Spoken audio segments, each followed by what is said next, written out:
In this episode, we explore a small part of the vibrant community behind Dr. Sangwan's mentorship. Joining us are Dr. Abha Gaur and Dr. Anil Tiwari, two leaders advancing eye care and innovation alongside him. Here's an exciting episode between mentors and mentee. I'm here with Dr. Virender Singh, Dr. Anil, and Dr. Abha. Let's begin by asking a very simple question. And the question is, what defines a relationship between a mentor and a mentee?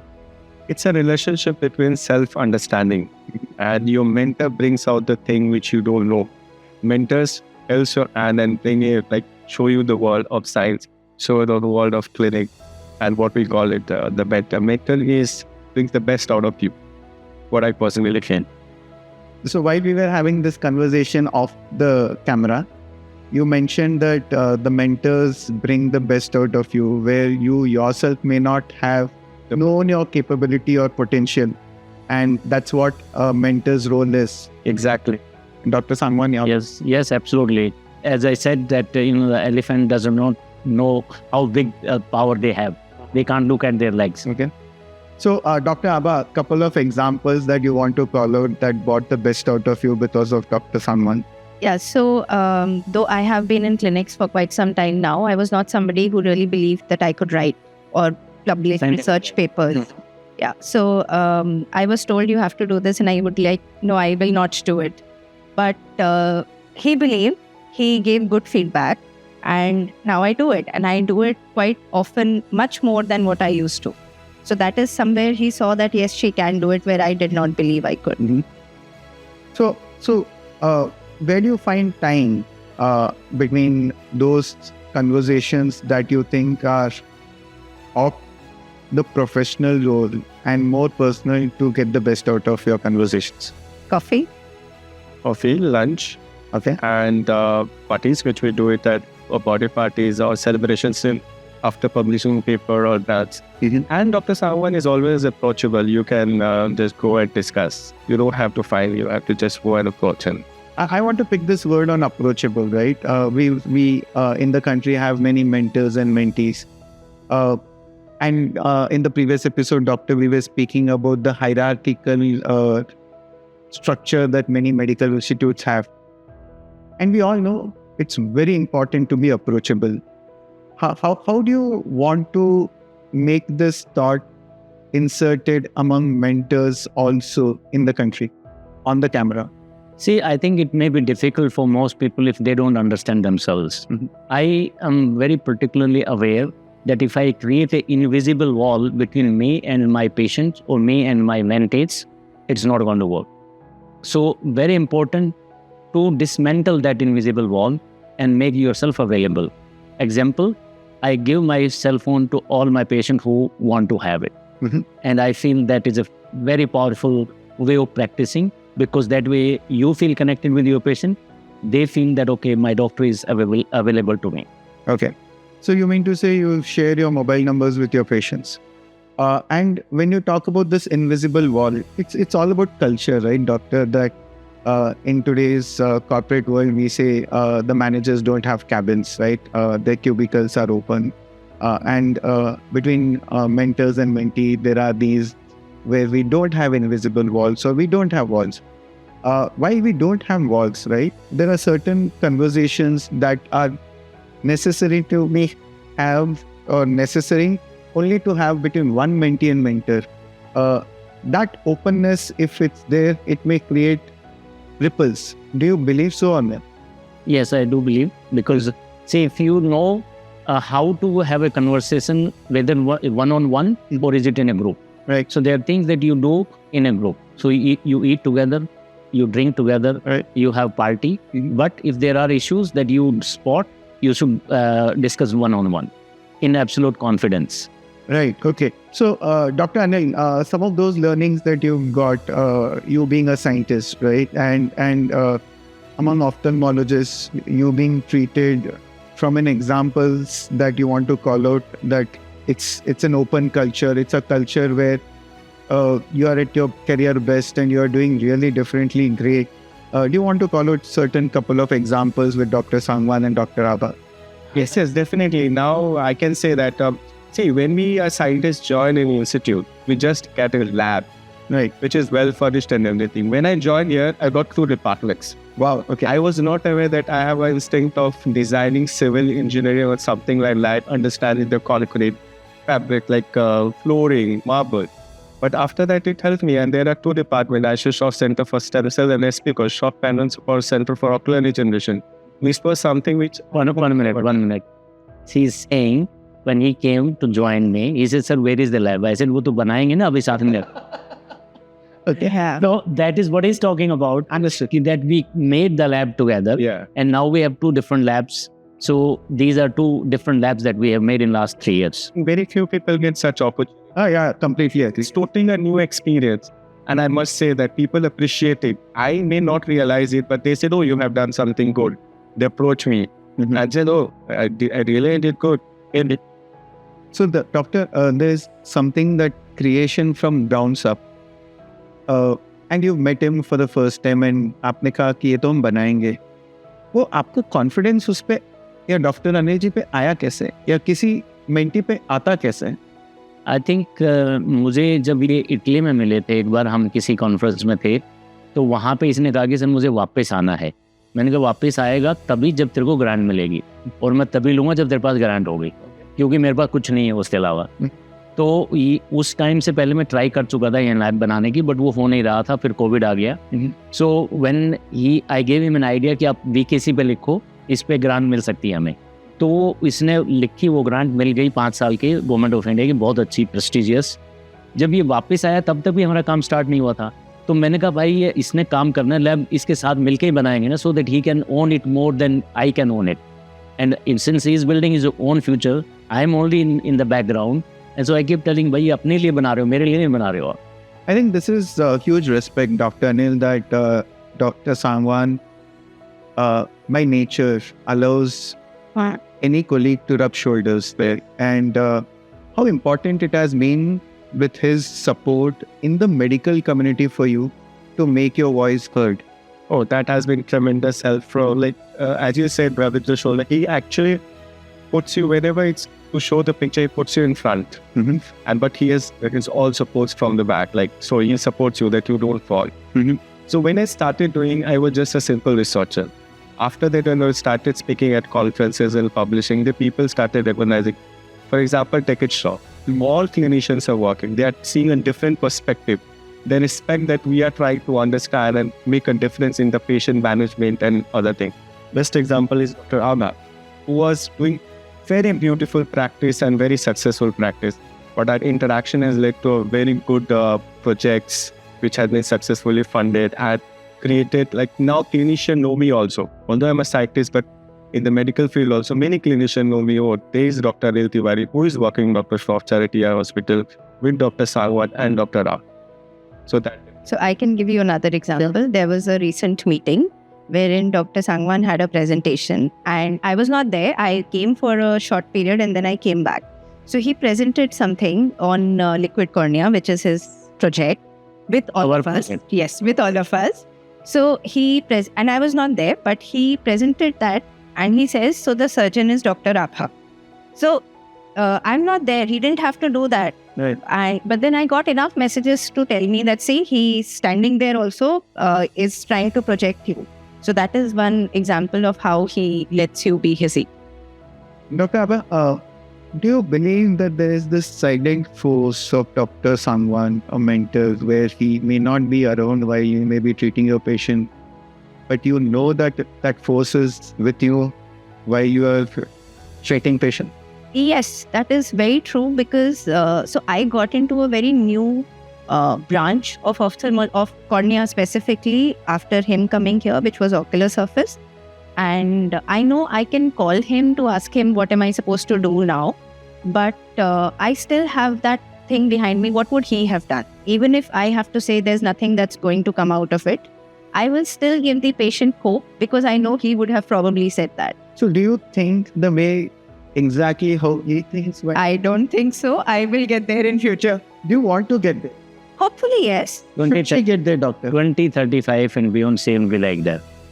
And here is my real question, that shouldn't you be in versus you exactly copy him? So I think I got into being mentored by him when I had a mind of my own.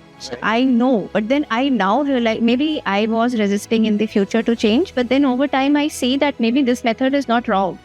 I mean, if I would like to say something and I feel he would say this, I now, like a simple example of giving the phone number. Then I would not have done that 5 years back, but now I do it. I understand accessibility. Let me Please. add here. See, it is not that I want them to become like me. I think they need to get the values internalized and express in their own way. So, for example, for me, I'm not like Dr. Rao. I'm not like Dr. Foster. But I have gained, their values and excellence part and expressing in my own way. So it is never that you should never be trying to copy. Copying doesn't work. So I'm getting there, doctor. When we started this conversation with the culture, you are bringing up the thought processes of value system, right? And an example of sharing the phone number may be a soft skill, but an actual skill as an ophthalmologist, when I'm wanting to treat the patient as Dr. Abba, while treating that patient, a pediatric ophthalmologist on myopia, if Dr. Sangwan is thinking that way and I end up thinking similar way, would I treat the patient different or same? So I would do my own reading where the science of it is concerned. Sure. But when it comes to listen, I think that patience comes with the Experience. Yes. So I have seen him do that. I may know that there's nothing, it's an end stage disease and nothing can be done. So I may be telling them, it's okay, you just have to not go ahead with it. But then the hope of, okay, come after 6 months, we may have something, was not an answer I used to give. So Dr. Sangwan, she used the word listen. How do you figure out that your mentee is actually listening or just hearing?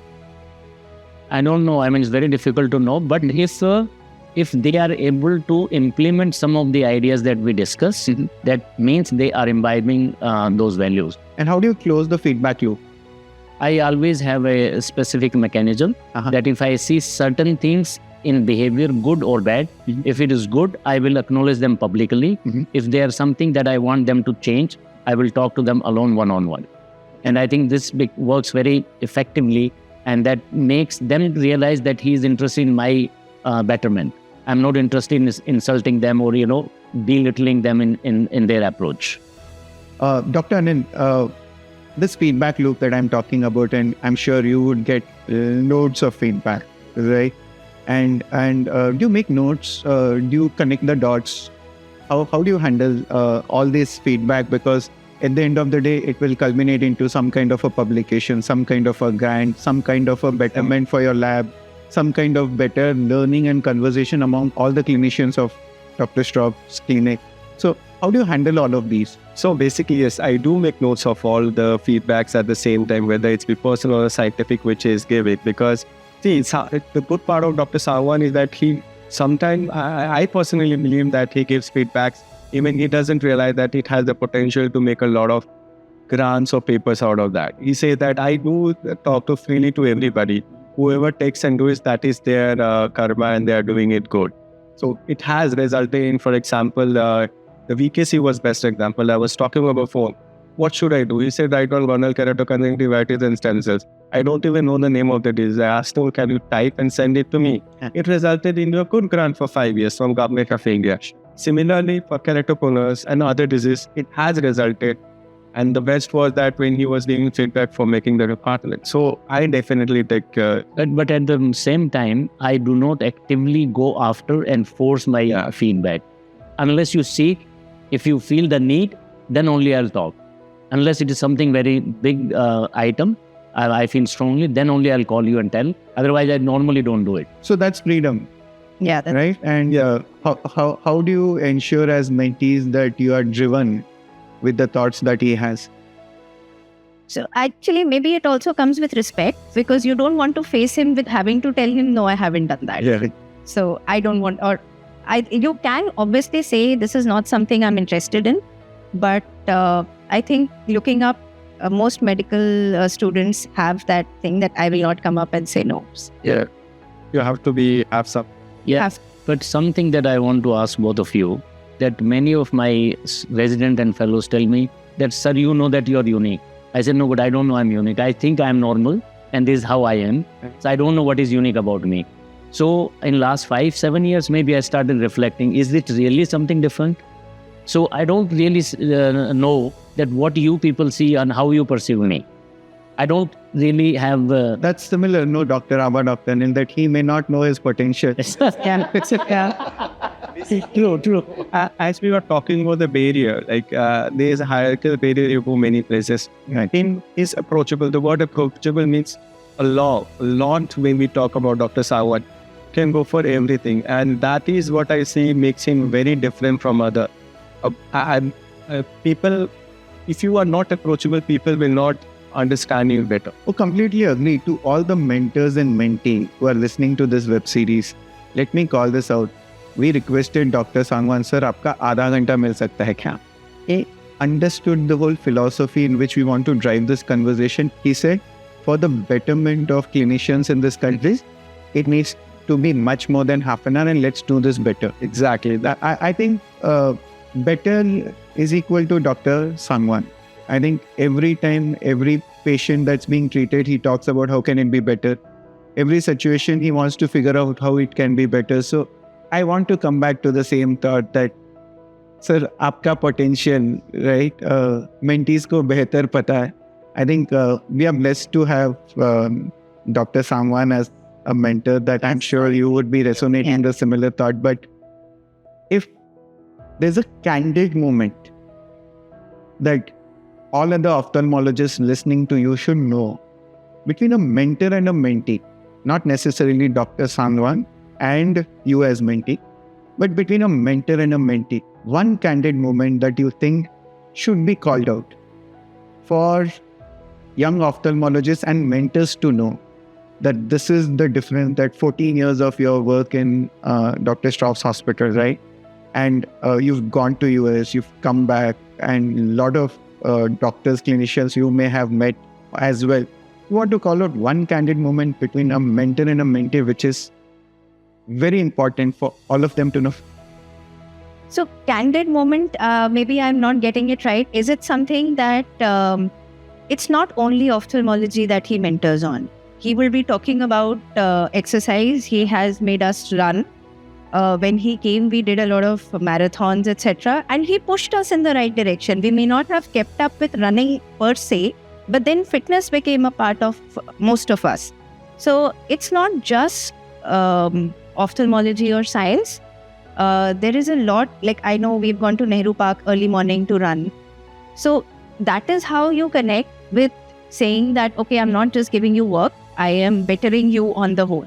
So here the candid conversation that we are having and your call out is clear that it's not a mentoring only as an ophthalmologist, but it's not mentoring your 360-degree approach to ensure that your life is better, you have a balance. You have to make the person feel, I'm making you better, not making your work better. Great. So, and also like not only that, like I just give an example. There was a SCH alumni meeting, and he said we'll have a dance program. Oh, okay. And we said I want to learn, and we did perform. So what he gave into group was a very good candidate. 1 month of training, he was very sharp. We will come, we'll practice and perform very well. So it was a moment which we realized that any type, any age is not that which is going to impact you. You should be open for everything, whether it's exercise, as Dr. Abha mentioned, whether it's science. So that is the openness and candid moment. This is one of the examples, but I have many to share. But this was where it said, you should not be very embarrassed or surprised. You should be open for everything. Just do whatever it comes in your mind and you will do your best. I think what I've learned today is mentorship need not necessarily be only professional. Yeah. Mentorship is to know the person who's being mentored from 100% view of taking care. Exactly. And ensuring that he or she excels with flying colors irrespective of personal shortcomings or other ways. So that's a real input that I've got and learned today. Dr. Sangwan, your closing points, remarks on this thought. I think for me, what I do as a mentor, I think I get more learning and more happiness than what I give. So therefore, it may look like that I am doing for them, but actually I am helping myself. Okay. So I enjoy doing it. So should I call a selfish part of Yes, absolutely. Absolutely. Good to be selfish like this. If this is the selfish, the world should be selfish. Oh, completely agree, Dr. Anil. In fact, then it's not stress also from work perspective. It actually is well-being of your own self with your team. Yes, absolutely. Right? If you don't love yourself, nobody is going to love you. Dr. Abha, anything you want to conclude by saying? So I think it's also time. And I think he has one thing that he always says is, I have enough time. Like we would be complaining that there's no time to do this or there's no time to do that. But then he's always said, you come whenever I have time. So that thing as well, I don't know how he plans it, but then he always has time for everybody. I mean, you may have two of us sitting here today, but I think there would be another 15, 20 of them who would be ready to say the same thing. Yeah, wow. Okay. And everybody, not only students, even staff or who are technical staff, all kinds of. Yeah. And for me, like I will just say that many a time you go with a problem which may look very big to you. The moment you interact with, oh, this was such a small problem. Why did I come to you for this? And so it makes you feel relaxed. Even no problem is a big one. It's simple. It's just your own interpretation and mind which is playing the game. Just don't be slave to that. Just think and you have the solution. So that is what I look up to him. And Thank you. This is the only episode in this season that we are having with a mentor and mentee. I've really gained a lot of more perspectives that I wasn't aware of before this episode. Thank you so much, Dr. Sangwan, Dr. Anil, and Dr. Abha for joining us. Thank you. Thank you. A great reminder that mentorship is never one way. Coming up next, we will dive into the future of teaching, how AI, simulators, and digital platforms are changing medical mentorship forever.